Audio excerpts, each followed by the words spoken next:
કે આપણા સૌનું શ્રદ્ધાનું સૌથી મોટું સ્થાન એટલે બાવલિયાળી.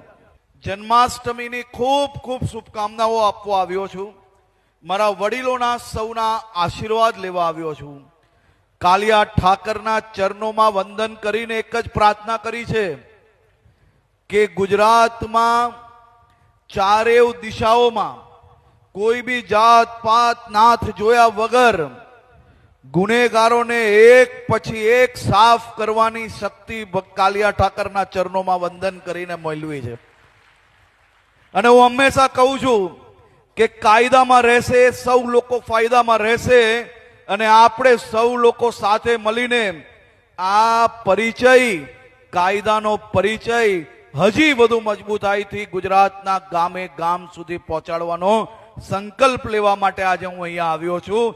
અને ચરણોમાં વંદન કરીને આજે 100% મને વિશ્વાસ છે કે આવનારા દિવસોમાં ગમે તેવા હિત શત્રુઓ ગમે તેવા આવે, પરંતુ કાલિયા ઠાકરના ચરણોમાં વંદન કરીને જો એ મનોકામનાઓ જ્યારે પૂરી થાય તો આવા શત્રુઓની કોઈની તાકાત નથી કે આવા ગુંડાઓને બચાવી શકે અને આપણું આ મિશન પાર ના પાડી શકે.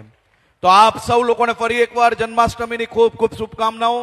હું ભગવાન શ્રી કૃષ્ણના ચરણોમાં વંદન કરીને પ્રાર્થના કરું છું આપના પરિવારોના બધા જ સપના સાકાર થાય, આપનું આવનારું ભવિષ્ય વધુ ઉજ્જવલ થાય, આપની આવનારી પેઢી વધુમાં વધુ સંસ્કારો જોડે જોડાઈને આ જ રીતે વધુમાં વધુ એમને સફળતા પ્રાપ્ત થાય તેવી શુભકામનાઓ. ખૂબ ખૂબ આભાર.